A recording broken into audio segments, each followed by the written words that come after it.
ભગવાન સ્વામિનારાયણનું દિવ્ય સ્વરૂપ વિશે બ્રહ્માનંદ સ્વામી એકવાર કીર્તન ગાયું. એક હરિભક્તને સંકલ્પ થયો કે બ્રહ્માનંદ સ્વામીએ તો મહારાજનું શું કંઈ વર્ણન કર્યું. ભગવાન તો એ વખતે બિરાજતા હતા, તો ભગવાનના મુખ સામું જોયા કરે, ભગવાનના સ્વરૂપ વિશે જોયા કરે, દર્શન કરે. એને એમ થયું બ્રહ્માનંદ સ્વામી વર્ણન કરે છે એવા તો ભગવાન સૌંદર્યવાન લાગતા નથી, પણ ભગવાનનો મહિમા બ્રહ્માનંદ સ્વામીને ખૂબ છે એટલે સ્વામી આમ બોલતા હશે. ભક્ત તો બહુ ભોળા, તો શ્રીજી મહારાજને જઈને પૂછ્યું એકવાર. મહારાજ એકલા હતા કે મહારાજ બ્રહ્માનંદ સ્વામી આજ કીર્તન બોલ્યા ને એવા રૂપાળા તો તમે લાગતા નથી. તો બ્રહ્માનંદ સ્વામીએ આવી બધું વર્ણન કર્યું. એનું શું કારણ મહારાજ? મહારાજ કે એનું કારણ તો બ્રહ્માનંદ સ્વામીને પૂછો તો ખબર પડે ને. તો બ્રહ્માનંદ સ્વામીને પૂછો. બ્રહ્માનંદ સ્વામી બહુ વર્ષ ગયેલા છે, મારા વિશે બહુ હેત છે, એટલે મને ખૂબ પ્રશંસા મારી બહુ કરે સ્વામી. એટલે કે એવું કીર્તન બોલ્યા હશે, તમે જઈને પૂછો તો ખરા, તો મને ખબર પડે કે બ્રહ્માનંદ સ્વામી આમ કેમ બોલે છે. ભક્ત તો બ્રહ્માનંદ સ્વામી પાસે ગયા. બ્રહ્માનંદ સ્વામી ધ્યાનમાં બેઠા હતા.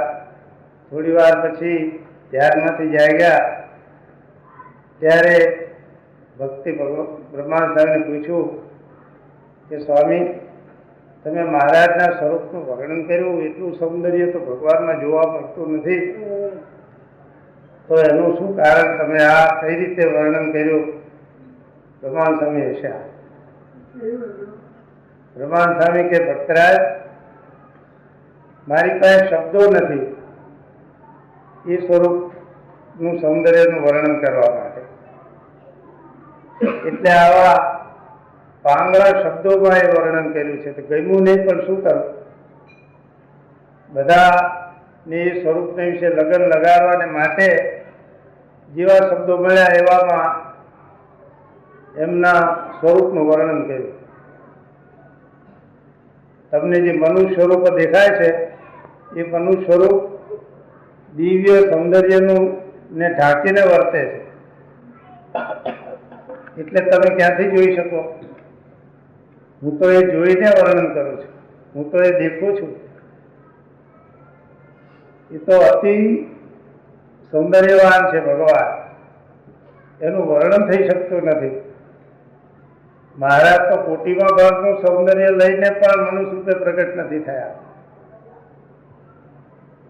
એવી રીતે ઢાંકીને વર્તે છે. જો એ બધું લઈને આવ્યા હોય તો આખી પૃથ્વી સ્તબ્ધ થઈ જાય. ઓહો, કે મહારાજ એટલા બધા રૂપાળા છે? અરે કે રૂપાળા તો કેવા, અનંત કોટી બ્રહ્માંડમાં કોઈનું એવું રૂપ નથી. એ રૂપ એકવાર જોયામાં આવે તો આંખ એમાંથી આગી પાછી ખસે નહીં. મન એવું ઠરે કે બીજે ક્યાંય ચોંટે નહીં, એવું તો એ સુંદર સ્વરૂપ છે. ત્યારે દિવ્ય સ્વરૂપના દર્શન એ આ મનુષ્ય સ્વરૂપ સાથે લગન લગાડવાથી એ દર્શન થાય છે. બંનેની એકતા જ છે. એ સ્વરૂપ એવું જ રૂપવાન છે, પણ જો એ સ્વરૂપ એવું રૂપવાન સ્વરૂપ ધારણ કરે તો જીરવાય નહીં, જોઈ શકાતું નથી. માટે ભગવાન કહે છે કે આ જે મનુષ્ય રૂપે આવ્યો એ દિવ્ય સ્વરૂપ છે મારું. એ સ્વરૂપમાં અને ધામના સ્વરૂપમાં એક રતિ ભાર પણ ફરક નથી. એ વાત સાચી છે. બ્રહ્માનંદ સ્વામીને બંને સ્વરૂપ એક સરખા જ ભાગતા, કારણ કે એમની દ્રષ્ટિ દિવ્ય બની ગઈ હતી. મહારાજ નખથી શિખા પર્યંત શ્રીજી મહારાજની દિવ્ય મૂર્તિ છે. એ એકે એક અંગ છે અતિ સૌંદર્યવાન છે. સળંગ મૂર્તિ જોયા કરો તો કલ્પે કલ્પ વીતી જાય ત્યાં સુધી મૂર્તિમાંથી ખસવું ગમે, એવી એ સુંદર મૂર્તિ.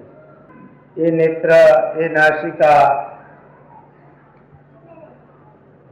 એ ભાવ, એ બ્રહ્મ, એ હોઠ, હસ્ત, આખું શરીર મહારાજનું કોઈ અલૌકિક છે.